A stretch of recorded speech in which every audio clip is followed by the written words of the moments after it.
Hello दोस्तों, मेरा नाम अंशुल वर्मा है। मैंने जेईई मेंस थर्ड अटैम्प्ट में फुल 300 ऑफ 300 स्कोर किया है। आज मैं आपसे शेयर करूंगा tips and strategies to prepare for the upcoming JEE Mains exam. सबसे पहले शुरुआत करते हैं फ़िज़िक्स सेक्शन से। फ़िज़िक्स में आपके पास जेईई मेंस में 20 क्वेश्चन रहते हैं मल्टीपल चॉइस में एंड 5 क्वेश्चन रहते हैं न्यूमेरिकल में। न्यूमेरिकल में आपके पास टोटल 10 क्वेश्चन रहते हैं, उसमें से आपको 5 अटैम्प्ट करने होते हैं। तो सबसे पहले तो आपको क्लियर स्ट्रैटेजी होनी चाहिए कि मुझे कौन से 5 न्यूमेरिकल अटैम्प्ट करने हैं।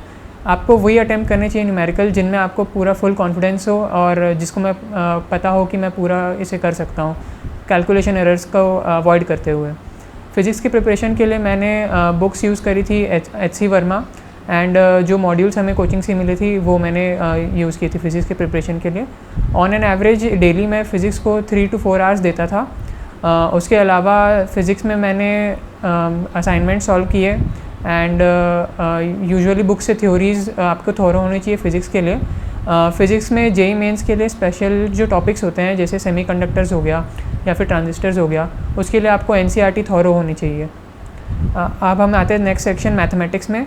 मैथमेटिक्स सेक्शन में आपको चैप्टर जैसे अलजेब्रा, उसके लिए आपको चाहिए होगा कि इक्वेशन सॉल्विंग स्ट्रैटेजीज़ आपकी अच्छी होनी चाहिए।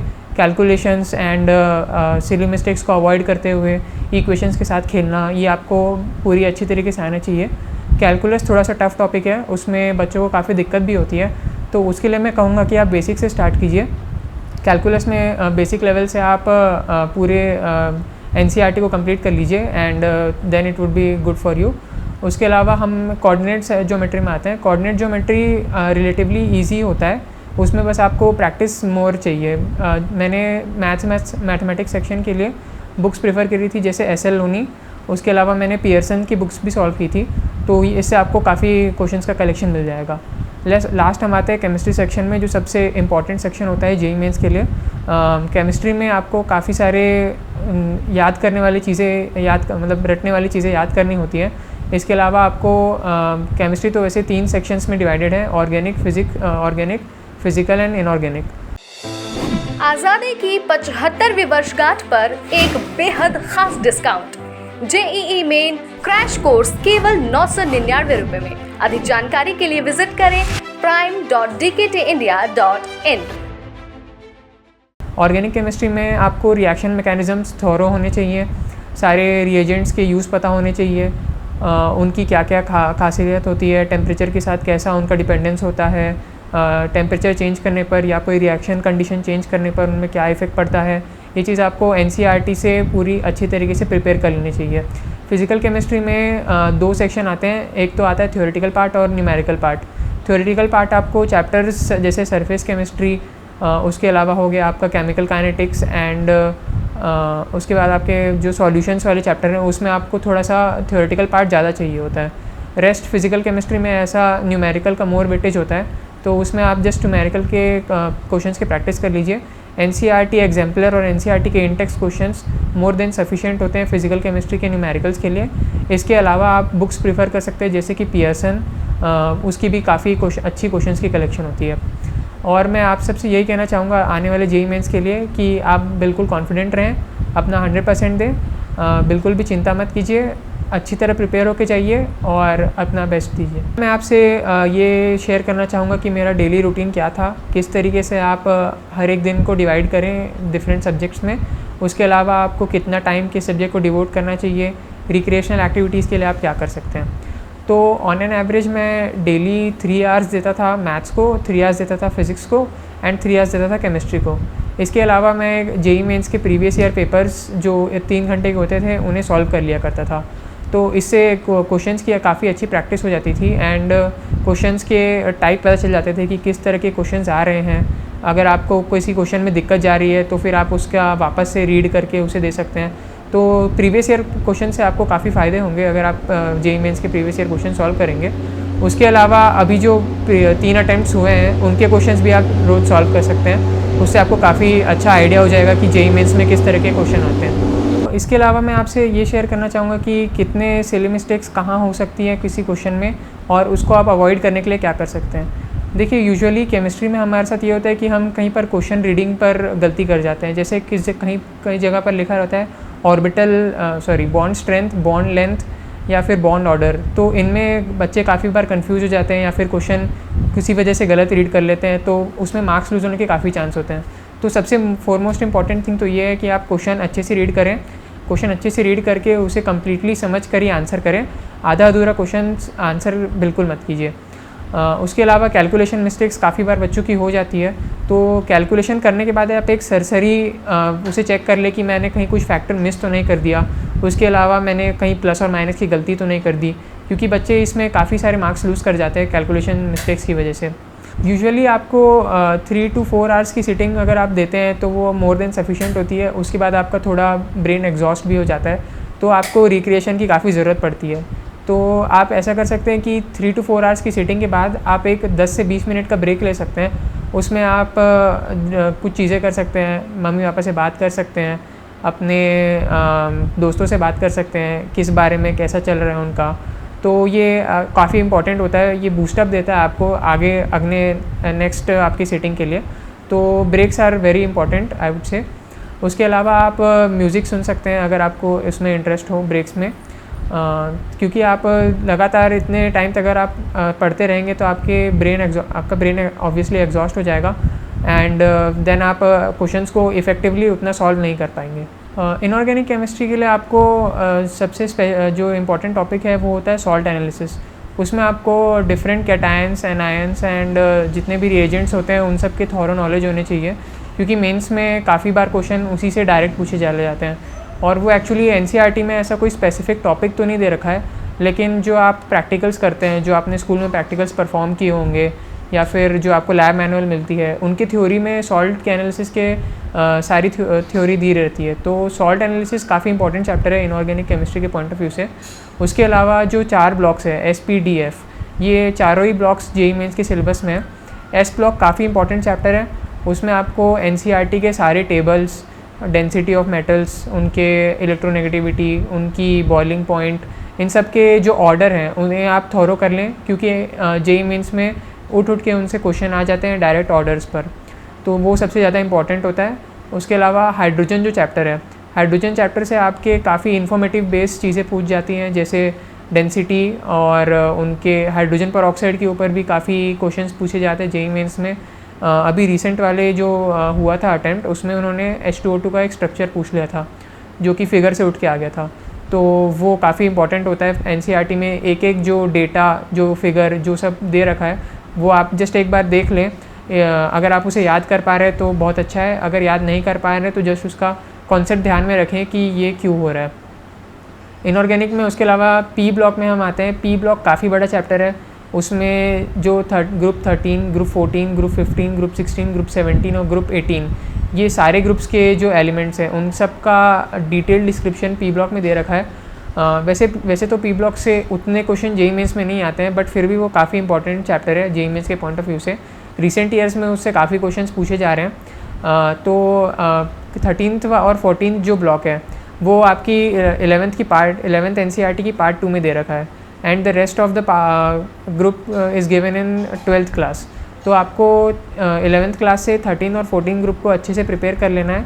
12th में आपको नाइट्रोजन फैमिली, ऑक्सीजन फैमिली, उसके अलावा हैलोजन फैमिली और नोबल गैसेस, इन तीनों में आपको सारे टेबल्स, उन सब के एग्जिस्टेंस, वो उन सब के जो ओर्स हैं, जैसे कि first for example nitrogen family में क्या फ्लोरापेटाइट ओर एक दे रखा है, उससे एक क्वेश्चन आ गया था जेईई मेंस पर।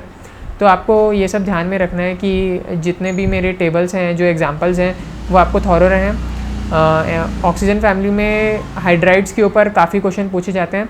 उनके ऑक्सीजन के हाइड्राइड्स जैसे H2O, H2S, H2Se, H2TE etcetera, इनके ऊपर काफ़ी क्वेश्चन आ जाते हैं। इनके बॉन्ड एनर्जी, इनकी बॉन्ड स्ट्रेंथ, उसके अलावा इनके रिड्यूसिंग नेचर, इन सब के ऊपर काफ़ी क्वेश्चन जेईई मेंस में आ जाते हैं। नाइट्रोजन फैमिली से भी काफ़ी क्वेश्चन आते हैं जेईई मेंस में, स्पेशली नाइट्रिक एसिड पर, जो काफ़ी ज़्यादा इंपॉर्टेंट रिएजेंट है सॉल्ट एनालिसिस के पॉइंट ऑफ व्यू से भी। नाइट्रिक एसिड आपको पूरी थॉरो होनी चाहिए उसकी रिएक्शंस, क्योंकि वो जेईई मेंस में एक्चुअली उसे किसी कंबाइंड क्वेश्चन के फॉर्म में भी यूज़ कर लेते हैं। फिजिकल केमिस्ट्री के किसी क्वेश्चन में वो उसे स्टोशियोमेट्री के क्वेश्चन के फॉर्म में दे सकते हैं नाइट्रिक एसिड की रिएक्शन, और अगर आपको वो रिएक्शन पता नहीं है तो आप उसे सॉल्व नहीं कर पाएंगे। तो इस वजह से आपको नाइट्रोजन फैमिली भी थॉरो होने चाहिए। नोबल गैसेस में आपको रिएक्शंस तो उतनी ज़्यादा नहीं होंगी, हाइड्रोलिसिस की काफ़ी रिएक्शंस होंगी ज़ेनॉन की, वो आपको एक बार जस्ट रीड कर लेना है, उसमें उनके कोफिशिएंट्स क्या होने चाहिए, स्टोशियोमेट्री ऑफ रिएक्शन, वो बस आप थोरो कर लें। उसके अलावा जो यूजेस होते हैं, जो हाइड्रोजन के यूजेस, नोबल गैसेस के यूजेस, ये आप एक बार देख लें क्योंकि जेई मेंस में यूज़ का काफ़ी क्वेश्चन आता है। उसके अलावा 11th और 12th के टॉपिक्स जो रहते हैं वो जेई मेंस में मोर और लेस इक्वली डिवाइडेड रहते हैं। ये होता है कि 12th से केमिस्ट्री का पोर्शन ज़्यादा आता है, मैथमेटिक्स और फिज़िक्स इक्वली डिवाइडेड रहते हैं 11th और 12th से। चैप्टर्स जैसे कोनिक सेक्शन और उसके अलावा जो मेंस के जो मैथमेटिक्स में जो मेंस के स्पेसिफिक चैप्टर्स रहते हैं जैसे कि लॉजिक, उसके अलावा स्टैटिस्टिक्स, ये सारे चैप्टर्स जो होते हैं इनके अलग से एनसीईआरटी में क्वेश्चंस दिए हुए हैं, उन्हें आप प्रैक्टिस कर लीजिए तो वो काफ़ी फ़ायदेमंद होगा। इन सब क्वेश्चंस में आपको मार्क्स लूज़ करने का स्कोप रहना नहीं चाहिए क्योंकि ये क्वेश्चंस काफ़ी आसान होते हैं इनमें, लेकिन एरर्स की काफ़ी ज़्यादा गुंजाइश हो सकती है, तो आप उसे मिनिमाइज़ तभी कर पाएंगे जब आप अच्छी प्रैक्टिस रखेंगे इन क्वेश्चंस में। आने वाले जेईई मेन सेशन के लिए मैं आपको यही बोलूँगा कि आप अपने डेज़ को एक पर्टिकुलर उसमें डिवाइड कर लीजिए टाइम शेड्यूल में, कि मुझे इतने आवर्स ये सब्जेक्ट देना है, इतने आवर्स इस सब्जेक्ट को टाइम डिवोट करना है। प्रीवियस ईयर क्वेश्चन जैसे मैंने पहले मेंशन किया है वो सॉल्व करते रहिए। उसके अलावा आपके जो जेईई मेंस के जो इस साल के 3 अटेम्प्ट के पेपर हो चुके हैं वो आप सॉल्व करेंगे ही। हमारे सेकेंड अटेम्प्ट से पहले बोर्ड एग्ज़ाम्स के लिए भी हमें प्रैक्टिकल्स के लिए स्कूल जाने पड़े थे, तो आपको टाइम मैनेजमेंट तो काफ़ी ये देना पड़ेगा। स्कूल्स के अलावा आप अपने जो सेल्फ स्टडी का टाइम है उसे भी अच्छे से डिवाइड करें। स्कूल में भी आपको काफ़ी कुछ सीखने को मिलेगा, जो आप प्रैक्टिकल्स परफॉर्म करते हैं लैब में या फिर जो भी आपकी जो थ्योरी आपको स्कूल में पढ़ाई जाती है वो मोर और लेस सेम ही होती है जेईई के लिए। जेईई में आप ऐसा कुछ अलग से नेसेसरी नहीं है। एनसीईआरटी जो सारा सिलेबस रहता है एनसीईआरटी बेस्ड ही आता है, बस उसमें थोड़े क्वेश्चंस के लेवल डिफ़िकल्ट कर देते हैं। उसके अलावा जेईई में ऐसा कुछ हार्ड एंड फास्ट वो नहीं है कि किसी बुक से आएगा या वो। सोशल मीडिया के बारे में मैं आपसे ये कहना चाहूँगा कि जितना हो सके आप उसका मिनिमम यूज़ करें, क्योंकि एज अभी कोविड पैंडमिक सिचुएशन में आप उसे कम्प्लीटली अवॉइड नहीं कर सकते, क्योंकि क्लासेस आपकी ऑनलाइन ही चल रही होंगी या फिर जिस तरीके से भी आप प्रिपेयर कर रहे होंगे उसमें आपका ऑनलाइन कोचिंग या फिर ट्यूटोरियल या फिर कोई भी आप जो भी वीडियोस देखते हो यूट्यूब पर उसमें आपको उसका यूज़ करना पड़ रहा होगा।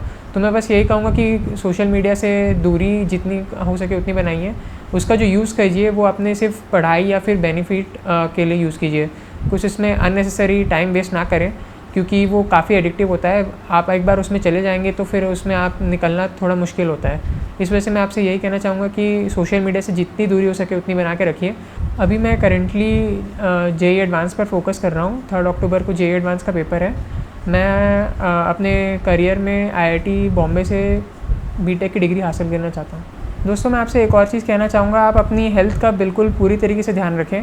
एक्चुअली मेरे साथ ये हुआ था कि मैं फ़र्स्ट अटैम्प्ट के पहले थोड़ा सा हेल्थ के लिए अनकॉन्शियस हो गया था, तो इस वजह से मेरी 20 से 10 दिन पहले थोड़ी हेल्थ ख़राब हो गई थी फर्स्ट अटैम्प्ट से पहले, सो वो मेरा उतना अच्छा नहीं जा पाया था। तो मैं आपसे सबसे यही कहना चाहूँगा कि the foremost priority is your health. आप अपनी हेल्थ का काफ़ी ध्यान रखें।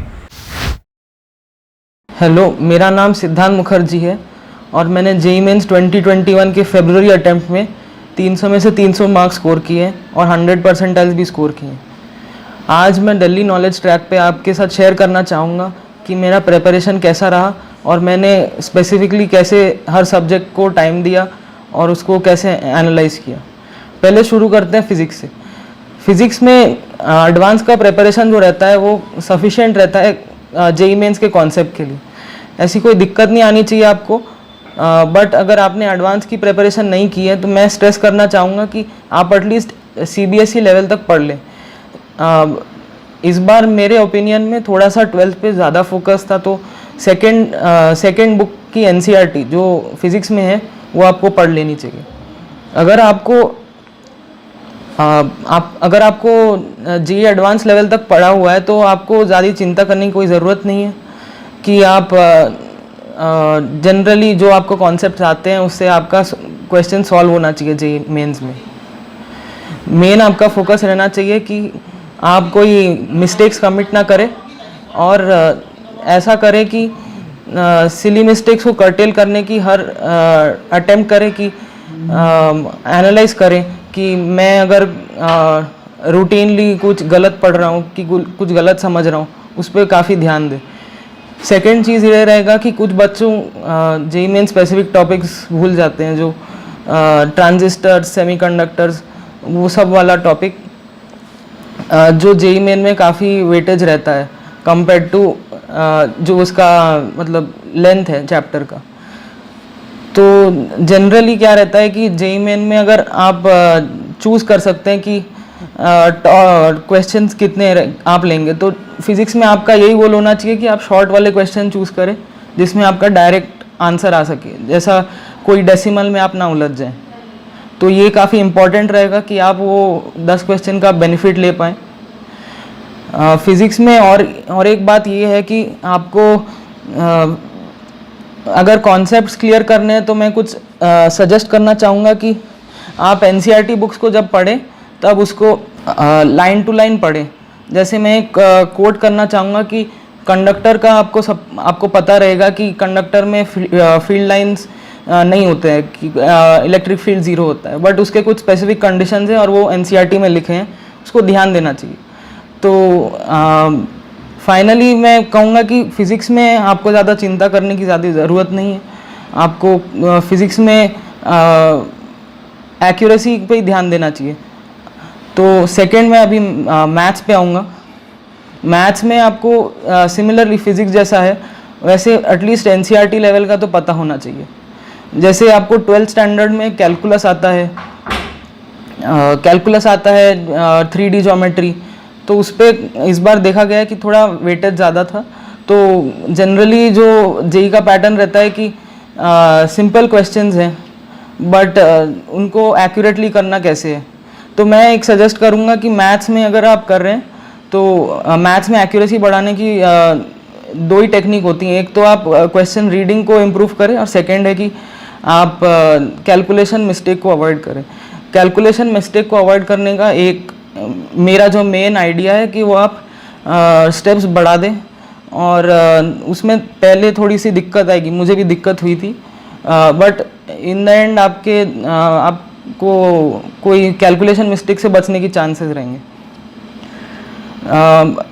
ऐसा मैं टॉपिक्स की बात करूं तो कैलकुलस में जैसे जेईई मेन में क्वेश्चन आता है इनडेफिनिट पे, इतना डिफ़िकल्ट तो रहता नहीं है। तो आपको करना क्या है कि एटलीस्ट एनसीईआरटी के कुछ क्वेश्चन जो एक्सरसाइज में रहते हैं, फॉर एग्जांपल लेट अस से आपका एक्सरसाइज है तो उसमें पूरा तो नहीं करना है, उसमें से एटलीस्ट आप एवरी 5 कर ले कि एवरी 10 कर ले। मैंने कैलकुलस एनसीईआरटी से किया था। सेकंड 3D ज्योमेट्री मैंने अपने कोचिंग के मॉड्यूल से किया था और ऐसा कोई मेन दिक्कत तो नहीं आएगी अगर आपने जेईई एडवांस के लिए पढ़ा हो तो अब आते हैं केमिस्ट्री पे। केमिस्ट्री पे मेन ये आइडिया रहता है कि आप एनसीईआरटी की पे फोकस रखें। अगर आप एनसीईआरटी पे फोकस रखेंगे तो आपको ये पता चलेगा कि सारे क्वेश्चन जो जेईई मेन केमिस्ट्री के होते हैं वो एनसीईआरटी पढ़ने से हो जाते हैं। एक्चुअली जैसे मेरे सेशन में क्वेश्चन आया था वो एक कॉर्नर से कि फर्स्ट एल्कली मेटल्स का जो वेवलेंथ होता है फ्लेम टेस्ट का वो आपको पता रहना चाहिए, जो एक्चुअली एक एनसीईआरटी में जो स्ट्रेस नहीं किया जाता है इन माय ओपिनियन। तो ऐसे जो थोड़े ऑब्सक्योर क्वेश्चन रहते हैं वो आप एनसीईआरटी पढ़ने से काफ़ी हेल्प मिलेगा आपको। और फिर केमिस्ट्री में जैसे और एक सजेशन रहेगा कि आप पीसी में ऐसे क्वेश्चन चूज़ करें इन सेक्शन 2 जिसमें कैलकुलेशन ना हो, नहीं तो उनको अवॉइड करना कभी ट्राई करें।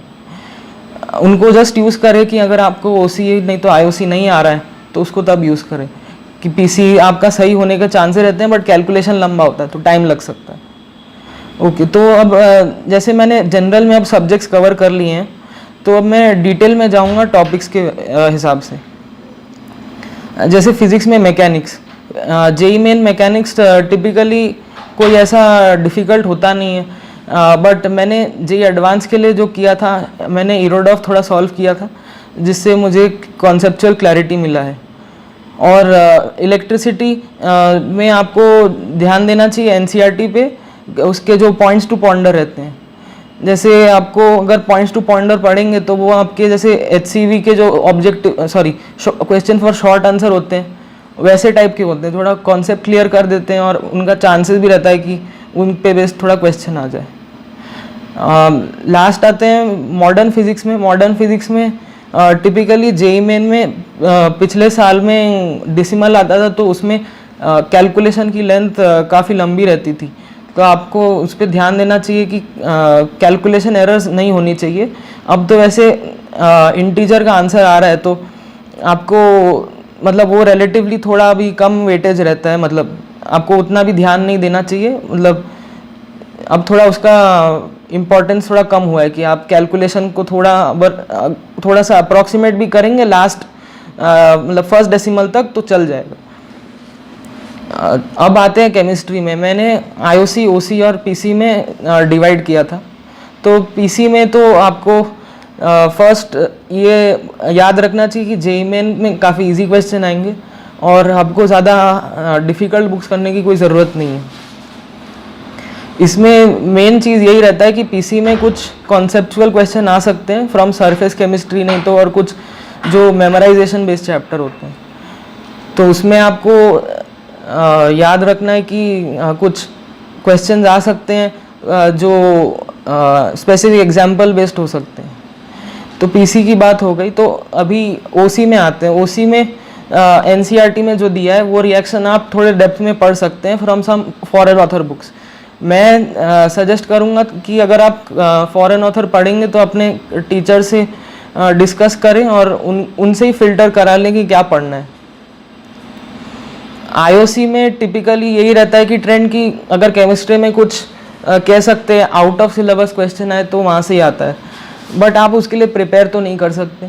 थोड़ा सा अगर आप जैसे मेरे सेशन में वो मैंने जैसे बताया वो फ्लेम टेस्ट वाला क्वेश्चन, वो थोड़ा सा मतलब कोचिंग में स्ट्रेस नहीं किया जाता है और वो बच्चे छोड़ भी सकते हैं। मैंने वो पढ़ लिया था क्योंकि मुझे वो NCERT तो पूरा कवर करना ही था। और सेकंड, अगर आपने एडवांस की प्रिपरेशन की है तो आपके कोचिंग के मॉड्यूल में भी काफ़ी डिटेल्ड जैसे P ब्लॉक नहीं तो S ब्लॉक पे काफ़ी डिटेल्ड इंफॉर्मेशन रहती है, तो वो भी काफ़ी इम्पॉर्टेंट है। For in my opinion IOC अगर आप एडवांस के लेवल तक पढ़ेंगे वही सफिशिएंट रहेगा, क्योंकि फिर पूरा पैक हो जाता है सिलेबस कि आप कुछ छोड़ ना दें।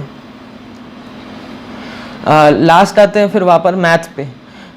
मैथ्स में आपको 11th के टॉपिक्स पे जैसे परम्यूटेशन कॉम्बिनेशन है, उस पर मैंने फेस किया था कि उसमें कॉन्सेप्ट बिल्डिंग काफ़ी डिफ़िकल्ट होता है। तो उसमें जैसे मेरा तो स्पेसिफिक था कॉम्बिनेट्रिक्स में एक्चुअली क्या होता है कि मेरा भी इसमें गलती हुई थी कि मैंने उसका रिलेटिव वेटेज जज नहीं किया था कि इसमें इतने क्वेश्चन आते नहीं हैं। तो आपको भी मेरे जो मिस्टेक्स हैं उसको अवॉइड करने कि मतलब आप पहले से ही जज कर ले कि कौन से चैप्टर का कौन सा कितना वेटेज है। जैसे 12th के चैप्टर्स पे थोड़ा ज़्यादा वेटेज रहता है कैलकुलस से। देखिए तो 11th के चैप्टर्स की बात की मैंने कॉम्बिनेट्रिक्स की, तो आपको फिर उसमें भी कॉम्बिनेट्रिक्स में टिपिकली सिंपल क्वेश्चन आते हैं, और अगर मेरे सेशन में जो आया था वो ऑप्शंस में था, मतलब जो 10 ऑप्शंस जो मिलते हैं उसमें। तो फिर सेकंड मैं कहूँगा कि आप SOT जैसे चैप्टर्स में ज़्यादा उतना भी टाइम ना दे, क्योंकि मुझे पर्सनली उसमें वीक लगता था 11th के चैप्टर में, कुछ चैप्टर्स में, तो मैंने उस पर ज़्यादा टाइम दिया था। तो SOT जैसे चैप्टर्स को आप थोड़ा सा कम वेटेज दें कंपेयर टू जो हायर वेटेज वाले रहे, जैसे कैलकुलस। SOT पे आप SL देख सकते हैं, और उसमें अगर आपके कोचिंग के मॉड्यूल हैं तो वो भी सफिशिएंट रहता है। थर्ड, अलजेब्रा में अलजेब्रिक मैनिपुलेशन पे थोड़ा फोकस करें, वो पूरे मैथ्स में हेल्प करता है। ओके, तो ये 12th की बात हो गई, 11th की बात हो गई। तो अब 12th में आते हैं। 12th में कोनिक सेक्शंस रहता है, जिसमें एडवांस के कंपैरिजन जेईई मेंस में इजी क्वेश्चंस आते हैं। तो आपको कोनिक सेक्शन में इतना भी फोकस नहीं करना है जितना आप एडवांस में करते हो। जैसे कैलकुलस की बात करें तो मैंने खुद तो कोचिंग के मॉड्यूल से ही किया था और फिल्टर्ड क्वेश्चंस फ्रॉम NCERT। तो उससे क्या होता है कि आप जज कर सकते हैं कि क्वेश्चंस कहाँ से आ रहे हैं और कितने डेप्थ तक जा रहे हैं। आपको पूरा कैलकुलस तो मतलब कैलकुलस तो थोड़ा मैनिपुलेशन बेस्ड रहता है, तो वो एक्सपोजर ज़्यादा रहता है तो हेल्प होगा। ओके, तो नेक्स्ट आ रहा है वेक्टर 3D पे। वेक्टर 3D मैंने भी वही क्वेश्चन मॉड्यूल से किए थे, और लास्ट ये तो मैंने सब्जेक्ट की बात कर ली, और मैं लास्ट यही कहूँगा कि आप पास पेपर्स काफ़ी करें। मैंने 2020 के और 2019 के चैप्टर वाइज क्वेश्चंस किए थे, जिससे मुझे आइडिया लग गया था कि NTA का पैटर्न क्या होता है। तो आप अगर उस पर ध्यान देंगे तो आपको ये भी लग सकता है कि ये क्वेश्चन पहले आ चुका है, मेरे सेशन में ऐसा हुआ था। तो आप अगर पास पेपर्स करेंगे, इससे आपको भी जज हो सकता है कि आप कहाँ पे खड़े हैं। जैसे आपको अगर पता है कि आपके लेटर से 270 आ रहे हैं ऑन 300, और उस सेशन का आपके 100 परसेंटाइल के मार्क्स आपको पता है, तो आप उससे जज कर सकते हैं कि आप कहाँ पे हैं। लास्ट में यही कहूँगा कि साइकोलॉजिकल बैटल भी इम्पॉर्टेंट है। मुझे 11th में फेस हुआ था थोड़ा सा साइकोलॉजिकल बैटल कि मुझे मैथ्स में वीकनेस फील होती थी, तो मैंने उसको ओवरकम किया, और मुझे ये रियलाइज़ हुआ है कि कॉन्फिडेंस बहुत इम्पोर्टेंट होता है, और उससे ही क्वेश्चन भी बनने शुरू हो जाते हैं कि आप मैथ्स पहले कॉन्फिडेंस भी नहीं था तो उसमें होता भी नहीं था, फिर और कॉन्फिडेंस कम होता था। उससे बेटर है कि आप कॉन्फिडेंस हाई रखें और ऐसा फील करें कि आप क्वेश्चन कर सकते हैं, उससे ही क्वेश्चन होते हैं और उससे ही कॉन्फिडेंस भी बढ़ेगा। मेरा नाम मृदुल अग्रवाल है। मैंने जेई मेंस मार्च अटेम्प्ट में 300 आउट ऑफ 300 का perfect score with 100 percentile secure करा है। मेरे जेई मेंस फेब्रुअरी अटेम्प्ट में 295 मार्क्स थे एंड 99.999 परसेंटाइल थी। आज डीकेटी पे मैं आप सबके साथ अपनी प्रिपरेशन स्ट्रैटेजी एंड कुछ जनरल क्वेरीज को आंसर करना चाहता हूँ। तो पहले हम सब्जेक्ट वाइज स्ट्रैटेजीज़ पे चलते हैं, उसके बाद कुछ जनरल प्रिपरेशन स्ट्रैटेजी पे आते हैं। तो पहले स्टार्ट करते हैं फ़िज़िक्स से। फ़िज़िक्स बेसिकली एक एप्लीकेशन बेस्ड सब्जेक्ट है, और जेई मेंस प्रिपरेशन के लिए एनसीईआरटी फ़िज़िक्स की काफ़ी अच्छी है। फ़िज़िक्स के एनसीईआरटी में काफ़ी सारी ऐसी चीज़ें हैं जो आपको कहीं किसी और बुक्स में नहीं मिलेंगी, एंड काफ़ी सारी एप्लीकेशन पार्ट है उसके अंदर। तो साल भर जेई एडवांस प्रिपरेशन के बाद हमें जेई मेंस जनरली फ़िज़िक्स में प्रॉब्लम नहीं करता है। फ़िज़िक्स को बिल्डअप करने के लिए मोस्ट इंपॉर्टेंट है कि हम सारे एप्लीकेशन और कॉन्सेप्ट्स को दिमाग में बार बार बैठाएं एंड ज़्यादा से ज़्यादा प्रैक्टिस करें। एनसीईआरटी फ़िज़िक्स की काफ़ी गोल्डन बुक है, उसको बार बार पढ़ें। काफ़ी सारी चीज़ें हैं जो जेई मेंस पूछता है जो डायरेक्ट एनसीईआरटी से हैं, डायरेक्ट इन डेप्थ थ्योरी में है। एंड आजकल का जैसा जेई मेंस का पैटर्न आ रहा है, फिज़िक्स में भी थ्योरी बेस्ड काफ़ी क्वेश्चंस आ रहे हैं, असर्शन रीजन बेस्ड क्वेश्चंस आ रहे हैं। तो उसके लिए हमें एकदम क्रिस्टल क्लियर कॉन्सेप्ट की क्लैरिटी होनी चाहिए, जो कि एनसीईआरटी बुक्स को पढ़ने से एकदम अच्छे से आएगी। एंड मेन पॉइंट जो एप्लीकेशन बेस्ड वाला है वो न्यूमेरिकल्स की प्रैक्टिस करने से आता है। हम बेसिकली न्यूमेरिकल्स को ब्लाइंडली प्रैक्टिस ना करें, हम डायरेक्ट फिज़िक्स में फॉर्मूला अप्लाई करने की कोशिश ना करें। हम ये चीज़ सोचें कि वो फॉर्मूला अप्लाई कर रहे हैं उसके पीछे का कॉन्सेप्ट क्या है। तो अगर हम कोई चीज़ एग्ज़ाम में अगर भूल भी जाते हैं तो ईजिली रिकॉल हो जाती है वो। अब हम मैथ्स की बात करते हैं। मैथ्स में बेसिकली अगर हम अच्छे से एनसीईआरटी को बेस मानते हुए फॉलो करें एंड थोड़ा सा जेई एडवांस की तरफ प्रिपेयर करें तो ईजिली जेई मेंस की मैथ्स हैंडल हो जाती है। जेई मेंस की मैथ्स बेसिकली प्रीवियस क्वेश्चंस के बेसिस पर ही आती है। तो अगर हमें मैथ्स में प्रीवियस क्वेश्चंस पर अच्छा कमांड है तो हम easily JEE Mains maths crack कर सकते हैं। जो एक चीज़ मैं सजेस्ट करना चाहूँगा आगे आने वाले स्टूडेंट्स के लिए वो ये, अगर मैथ्स में हमको डिफ़िकल्ट क्वेश्चन जनरली फेस करते हैं तो हम बेसिकली सब लोग क्या करते हैं कि केवल उसका सल्यूशन पढ़ते हैं, उससे अच्छा लगता है आगे बढ़ जाते हैं। हम ये सोचिए कि सल्यूशन की तरफ पहुँचने में हमारी क्या अप्रोच लगी थी। बेसिकली मैथ्स में अगर थॉट बिल्ड करना आ गया तो मैथ्स बहुत ईजिली हैंडल हो जाती है। मेन बात जो आती है केमिस्ट्री की, केमिस्ट्री जेई मेंस की काफ़ी टिपिकल सी है। अगर हम एनसीईआरटी को बेस मानते हुए एकदम अच्छे से एनसीईआरटी को रीड करते हुए चलें तो जेई मेंस केमिस्ट्री प्रॉब्लम नहीं करेगी। जेई मेंस में जो केमिस्ट्री के लिए मोस्ट इम्पॉर्टेंट पॉइंट जो मैं कहना चाहता हूँ कि जनरली लोगों को लैब मैनुअल के बारे में नहीं पता होता। एनसीईआरटी की लैब मैनुअल जेई मेंस के लिए बहुत ही इंपॉर्टेंट बुक है। कई बार हमें लगता है जेईई मेंस में कुछ क्वेश्चंस आए हैं जो कि एनसीईआरटी के बाहर के हैं। वो एक्चुअली एनसीईआरटी के बाहर के नहीं होते, वो एनसीईआरटी के लैब मैनुअल में दिए हुए होते हैं। तो हम एनसीईआरटी को बार बार पढ़ें। एंड अब केमिस्ट्री को अगर 3 पार्ट्स में डिवाइड करके बात करें, फिजिकल, इनऑर्गेनिक एंड ऑर्गेनिक। तो फिजिकल केमिस्ट्री के लिए मैं यही कहना चाहूँगा कि फिजिकल केमिस्ट्री में एक सेट पैटर्न ऑफ क्वेश्चंस आते हैं। तो अगर हम फिजिकल केमिस्ट्री कोई भी ऐसे आयनिक इक्विलिब्रियम हो गया, इलेक्ट्रोकेमिस्ट्री हो गया, ये सब थोड़े टिपिकल टॉपिक्स होते हैं, मतलब इनमें थोड़ी लेंदी और थोड़ी कैलकुलेटिव क्वेश्चंस आते हैं। तो अगर हम इन टॉपिक्स पर अच्छा कमांड करें, इनकी बहुत सारी प्रैक्टिस कर लें, तो वही सेट पैटर्न ऑफ क्वेश्चन ये बार बार रिपीट होते हैं। फिजिकल केमिस्ट्री में नई चीज़ें देखने को कम मिलती हैं। बात करें इनऑर्गेनिक की, इनऑर्गेनिक के लिए NCERT is quite enough. Even JEE advance syllabus तक एनसीईआरटी बेसिस पर ही क्वेश्चंस आते हैं। एंड मोस्ट इंपॉर्टेंट पार्ट जो इनऑर्गेनिक में हमें कभी कभी लगता है कि out of the box questions हैं, वो मैंने रियलाइज़ किया, मैंने फाइंड किया कि हाँ, ये लैब मैनुअल से क्वेश्चंस आ रहे हैं। और जो एक दो डिसाइडर क्वेश्चंस होते हैं जो कि बहुत कम लोगों से होते हैं, वो लैब मैनुअल में ही होते हैं।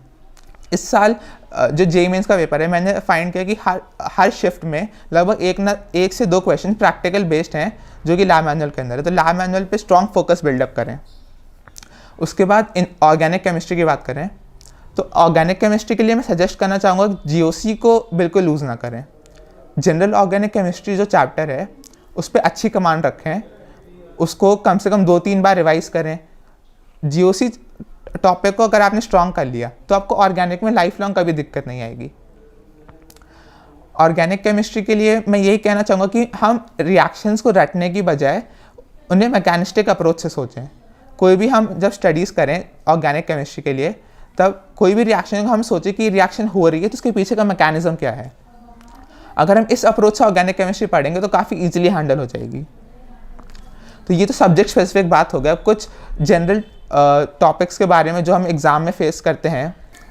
तो एग्ज़ाम में हम पूरे 2 साल की प्रिपरेशन के बाद हमें कभी कभी ऐसा फील होता है कि एग्ज़ाम से पहले डर लग रहा है, एग्ज़ाम से पहले कभी एंग्जाइटी होने लगती है। तो उसका बेस्ट ऑप्शन ये है कि अपने आप पे कॉन्फिडेंस रखें, अपने जिस भी सिस्टम को फॉलो करें। अगर आप किसी कोचिंग जाते हैं, नहीं तो अगर ऑनलाइन किसी प्लेटफॉर्म पे पढ़ रहे हैं, तो उस सिस्टम को बहुत डेडिकेटली फॉलो करें, उस पर फेथ रखें कि हाँ, यहाँ जो हम पढ़ रहे हैं उसी के बेसिस पे जेईई मेंस का पेपर आने वाला है। और एक मोस्ट इंपॉर्टेंट पॉइंट जो मैं ड्यूरिंग प्रिपरेशन सजेस्ट करना चाहूँगा, शॉर्ट नोट ज़रूर बनाएं। मुझे भी शुरुआत में जब शॉर्ट नोट्स बनाता था तो काफ़ी आलस आता था, बट फिर मैंने एग्ज़ाम से 1 महीने पहले रियलाइज़ करा कि हाँ, ये शॉर्ट नोट्स हैं जो मुझे एक बूस्ट दे रहे हैं। क्योंकि साल भर का कोर्स बहुत बड़ा है, 2 साल का। उसके बाद उसे कॉन्स्टेंट रिवाइज करने के लिए, उसे दिमाग में अच्छे से बैठाने के लिए शॉर्ट नोट्स काफ़ी इंपॉर्टेंट रहते हैं। तो मैं जैसे क्या करता था कि कोई भी चैप्टर पढ़ लिया, उसके लगभग 2 से 3 महीने बाद जब उसका प्रॉपर रिविज़न करता था, तब उसके साथ शॉर्ट नोट्स बना लेता था कि 2 महीने पहले जो चीज़ पढ़ी थी वो अब याद है कि नहीं। तो जो चीज़ याद नहीं रहती थी उन्हें शॉर्ट नोट्स में नोट डाउन कर लेता था, तो वो फिर एग्ज़ाम से 1 हफ्ता या 1 महीने पहले काफ़ी ज़्यादा हेल्पफुल रहती थी। कई बार लोगों की क्वेरी रहती है कि हम एग्ज़ाम से जस्ट 1 दिन पहले क्या करें, क्या नहीं करें। तो मैं ये सजेस्ट करूँगा कि हम एग्ज़ाम से जस्ट 1 दिन पहले एकदम रिलैक्स्ड रहें, कोई टेंशन ना लें। और एक जो मोस्ट इम्पॉर्टेंट पॉइंट मैंने इस साल की जेईई मेंस शिफ्ट्स में फाइंड किया है कि जैसे कि जो फरवरी में शिफ्ट्स हुई थी, उनमें जो फर्स्ट शिफ्ट पेपर आया था उसी से रिलेटेड सेकंड शिफ्ट पेपर आया, उसी के जैसा थर्ड शिफ्ट पेपर आया, कुछ क्वेश्चंस रिपीट ही हो गए थे। तो मैंने जैसा फॉलो किया था कि एग्ज़ाम से 1 दिन पहले पूरा रिलैक्स करता था, बट जो मुझसे प्रीवियस शिफ्ट थी उन्हें अच्छे से एनालाइज करता था। उससे काफ़ी फ़ायदा हुआ कि मुझे पता रहता कि अब आगे आने वाला पेपर कैसा आएगा, और एग्जैक्टली उसी पैटर्न में पेपर आया। तो मैं अभी अपनी बुक लिस्ट के बारे में बताना चाहूँगा कि मैंने कौन कौन सी बुक्स, कौन कौन सा मटेरियल फॉलो किया। बेसिकली मैंने बेस तो अपने कोचिंग मटेरियल और एनसीईआरटी बुक्स को ही रखा, बट जो मुझे बुक्स अच्छी लगी, जो मैं सजेस्ट करना चाहूँगा आगे भी लोग फॉलो करें, वो ये थी कि फ़िज़िक्स में मैंने फिज़िक्स गैलेक्सी बुक्स को काफ़ी अच्छे से फॉलो किया। उनके अंदर एकदम कंसाइज वे में एंड एकदम गाइडेड वे से चीज़ें दे रखी हैं। उसके अंदर थ्योरी के साथ अच्छे से सारे न्यूमेरिकल एप्लीकेशंस वगैरह सब अच्छे से हैं। तो फिज़िक्स के लिए मैं सजेस्ट करना चाहूँगा फिज़िक्स गैलेक्सी बुक्स। उसके बाद केमिस्ट्री में मैंने coaching material and NCERT books के साथ साथ जो मैंने physical, inorganic and organic books follow करी वो थी VK Jaiswal in inorganic, Neeraj Kumar in physical chemistry and MS Chauhan in organic chemistry. बात करें मैथमेटिक्स की, तो उसमें मैंने बेसिकली अपने जो मेरे टीचर्स ने कॉन्स्टेंटली मटेरियल प्रोवाइड करा, उसके साथ साथ मैंने एक आध बुक्स विकास गुप्ता फॉलो करने की कोशिश करी। उसके बाद जो मेन सजेशन है प्रैक्टिस के लिए, वो मैं ये कहना चाहूँगा कि प्रीवियस क्वेश्चन पर काफ़ी फोकस्ड रहें। मैंने एग्ज़ाम से 1 महीने पहले जो 2019 एंड 20 के NT के प्रीवियस क्वेश्चन बैंक है, उसे चैप्टर वाइज सॉल्व करा और ये रियलाइज़ करा कि हाँ, उसी एक सेट पैटर्न है JEE मेंस का, उसी पैटर्न पे बार बार हर साल क्वेश्चंस रिपीट होते रहते हैं। एंड एक और जो सोर्स मैं बताना चाहूँगा लोगों को कि NTA अभ्यास मॉक टेस्ट ऐप है, उसके वो काफ़ी अच्छा क्वेश्चन बैंक है। वो लाइक एग्ज़ाम से हम 1 महीने पहले मैंने क्या करा था कि हर ऑल्टरनेट डे एक मॉक टेस्ट देता था। उस NTA अभ्यास क्वेश्चन बैंक के आपको ऑनलाइन भी कुछ चैप्टर वाइज भी मिल जाएंगे। जो ऐप है उस पर तो फुल सिलेबस टेस्ट हैं लगभग 100 के अराउंड, एंड आपको ऑनलाइन लगभग शुरू के 50 टेस्ट के चैप्टर वाइज क्वेश्चन बैंक से मिल जाएंगे। तो उसे फॉलो करना काफ़ी ज़्यादा हेल्पफुल लगा मुझे, जो कि NCERT के एकदम एक डेप्थ एक पॉइंट को अच्छे से कवर करता है। तो अब जो बच्चे कोचिंग नहीं जाते हैं, उन लोग के दिमाग में सवाल होगा कि हम कैसे प्रिपेयर करें, हम कैसे आगे अपनी प्रिपरेशन को कंटिन्यू करें। तो उनके लिए अभी जैसे कि ऑनलाइन सब कुछ अच्छे से अवेलेबल है, काफ़ी सारे ऐप्स हैं, प्लेटफॉर्म्स हैं ऑनलाइन जो कि अच्छे से कोचिंग प्रोवाइड करते हैं। तो मैं उनको यही कहना चाहूँगा कि एक पर्टिकुलर प्लेटफॉर्म को अच्छे से होल्ड करें एंड बारह भटके नहीं कि हाँ ये ज़्यादा अच्छा होगा कि ये ज़्यादा अच्छा होगा। उसी पर्टिकुलर प्लेटफॉर्म पे ओरिएंट करके अपनी स्टडीज़ करें, उस प्लेटफॉर्म पे फेथ रखें। और अगर आप खुद से पढ़ाई कर रहे हैं, किसी कोचिंग वगैरह नहीं ज्वाइन कर रखा है, तो उसके लिए मोस्ट इंपॉर्टेंट पॉइंट जो मेरे हिसाब से सेल्फ डिसिप्लिन मेंटेन करना। जैसे कि अगर आप किसी कोचिंग जाते हैं तो वहाँ पे आपको एक सेट टाइम पे क्लासेस मिलती हैं, उसी के अकॉर्डिंग आपको होमवर्क करना पड़ता है, उसी के अकॉर्डिंग टेस्ट वगैरह होते हैं, तो शेड्यूल अपने आप अच्छे से सेट होता है। पर अगर आप कोचिंग नहीं जाते हैं तो मैं यही कहना चाहूँगा कि अपना शेड्यूल अच्छे से फॉलो करें। एक बहुत अच्छा इंपॉर्टेंट पॉइंट है कि अपनी स्लीप को बिल्कुल सैक्रिफाइस ना करें, क्योंकि ये मैंने शुरुआत में बीच में किया था कि मैं सोचता था कि चलो दिन में 6 घंटे सो लेते हैं, 5 घंटे सो लेते हैं, ज़्यादा टाइम पढ़ने को मिलेगा, बट उससे मेरी प्रोडक्टिविटी डिक्रीज़ ही हुई। तो मैंने हमेशा ये कोशिश की पूरी 8 आवर्स की नींद पूरी लूँ। तो मैं ये कहना चाहूँगा अपनी नींद को सैक्रिफाइस ना करें एंड अच्छा सा रूटीन सेट करें कि रात को लगभग 11 बजे सो जाएँ एंड सुबह 7 बजे उठ जाएँ। उसके बाद जैसे अपनी मॉर्निंग एक्टिविटीज़ के बाद पढ़ने बैठ जाएँ। उसके बाद जो मोस्ट इंपॉर्टेंट पॉइंट है कि एट अ स्ट्रेच स्टडी ना करें, बीच में थोड़े थोड़े ब्रेक्स लेते रहें। तो ये आपकी प्रिपरेशन में काफ़ी ज़्यादा हेल्प करेगा। एंड सबसे इम्पॉर्टेंट पॉइंट, अपने आप पे कॉन्फिडेंस रखें। एंड एक और जो पॉइंट मुझे लगता है वो मेंस प्रिपरेशन के लिए, वो ये है कि सिली मिस्टेक्स काफ़ी ज़्यादा होती है मेंस पेपर में, क्योंकि कैलकुलेशन बेस्ड क्वेश्चंस काफ़ी आते हैं। तो मैं ये कहना चाहूँगा कि जैसे कि अभी जो पैटर्न चल रहा है न्यूमेरिकल में, आपको 10 में से 5 क्वेश्चन अटैम्प्ट करने पड़ते हैं। तो मैं ये सजेस्ट करूँगा कि आप लोग कम कैलकुलेशन वाले क्वेश्चन अटैम्प्ट करें ताकि कैलकुलेशन मिस्टेक्स ना हो। एंड घर पे भी कैलकुलेशन की प्रैक्टिस पूरी करें, कैलकुलेटर का यूज़ अवॉइड करें। एंड खुद से बार बार जो प्रीवियस क्वेश्चन उनसे उन्हें 2-3 बार प्रैक्टिस कर लें, सो दैट उसी सेट पैटर्न ऑफ कैलकुलेशन हमारे दिमाग में बैठ जाए और हमें पेपर के वक्त किसी तरह का फेयर ना बचे। एंड पूरे ईयर लॉन्ग अगर हम कोई भी टेस्ट देते हैं तो हमें कई बार बीच में लगता है कि यार हमसे नहीं हो रहा है, ये काफ़ी डिफ़िकल्ट चीज़ें जा रही हैं। तो उस पॉइंट को लेकर मैं ये कहना चाहूँगा कि उसको एज ए लर्निंग लें कि हाँ ठीक है, आज नहीं हो रहा कल हो जाएगा, आज नहीं हो रहा था, आज तक नहीं हो रहा था, अब कल से होने लग जाएगा। इस एटीट्यूड के साथ प्रिपरेशन करें। अगर हम कुछ इंपॉर्टेंट टॉपिक्स की बात करें कि आपको लगता है कि हाँ हमने साल भर प्रिपरेशन थोड़ी वीक रही एंड लास्ट में इन टॉपिक्स को हम फोकस करके थोड़ा अपना स्कोर बूस्ट कर सकते हैं, तो जैसे कि मैथ्स की बात करें तो मैथ्स में हर साल जो वेक्टर 3D है एंड प्रोबेबिलिटी है एंड थोड़ा ट्रिग्नोमेट्री हो गया, ये टॉपिक्स का वेटेज काफ़ी ज़्यादा रहता है। Specifically vector 3D and probability easier side आते हैं एंड इनका हाई वेटेज रहता है, तो हम इनको ईजिली एस करें तो हमारा स्कोर बूस्ट हो, क्योंकि हर साल लगभग 3 से 4 क्वेश्चन इन टॉपिक्स पे रहते हैं पेपर के अंदर। Freedom 75, a very special discount on our 75th Independence Day. JEE Main Crash Course only for ₹999. For more information, please visit prime.dktindia.in. बात करें इनऑर्गेनिक केमिस्ट्री की, तो जेई मेंस का सेट पैटर्न है कि हर पेपर में डी एंड एफ ब्लॉक से लगभग 1 से 2 क्वेश्चन रहते ही हैं। तो अगर हमें लग रहा है कि इनऑर्गेनिक केमिस्ट्री में थोड़ा वीकनेस लग रही है कि भाई हमें याद नहीं रहती, तो डी एंड एफ ब्लॉक पे थोड़ा फोकस कर लें। एंड जो एक काफ़ी इंपॉर्टेंट पॉइंट है ओवरऑल व्यू से कि लास्ट में हम अगर अब जे एडवांस प्रिपरेशन कर रहे हैं एंड थोड़ी वीक चल रही है प्रिपरेशन, तो लास्ट में हम जेई मेंस एस करने के लिए जेई मेंस स्पेसिफिक टॉपिक्स वो काफ़ी ज़्यादा फोकस करके पढ़ें, क्योंकि उनसे हर साल सेट है कि कम से कम फिजिक्स में 2 क्वेश्चन आएंगे ट्रांजिस्टर सेमीकंडक्टर से, केमिस्ट्री का 2-3 क्वेश्चन आएंगे केमिस्ट्री इन एवरीडे लाइफ से, इन्वायरमेंटल केमिस्ट्री से, एंड थोड़ा जो रटने वाला पार्ट है जो जेई मेंस स्पेसिफिक पार्ट है। एंड मैथ्स के अंदर हर साल लगभग हर पेपर के अंदर statistics, mathematical reasoning, heights and distances, इन छोटे छोटे टॉपिक्स से जो कि काफ़ी ईजी हैं, इनसे काफ़ी लगभग 1-2 क्वेश्चन आते हैं जो कि हम काफ़ी कम टाइम में इन टॉपिक्स को स्ट्रॉन्ग कर सकते हैं। तो एट लास्ट में अपनी सक्सेस का पूरा क्रेडिट अपने पेरेंट्स एंड टीचर्स को देना चाहता हूँ। उन्होंने हमेशा मुझे मोटिवेटेड रखा, कभी भी उन्होंने प्रेशर नहीं आने दिया कि हाँ बेटा तुम्हें ये रैंक लानी है या फिर ये स्कोर तुम्हें लेके ही आना है। उन्होंने कभी भी अगर किसी एग्ज़ाम में अच्छा रिजल्ट भी आए तो उन्होंने कभी ओवर कॉन्फिडेंस पे नहीं जाने दिया मुझको, हमेशा मुझे डाउन टू द अर्थ रखा।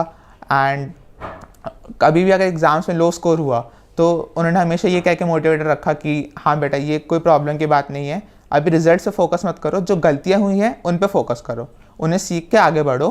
एंड एग्ज़ाम्स में फुल मार्क्स स्कोर करना, टॉपर आना ही कोई लाइफ का गोल नहीं है। तो आप एकदम स्ट्रेस फ्री प्रिपरेशन करें, काफ़ी अच्छी आपके एग्ज़ाम्स आएंगे।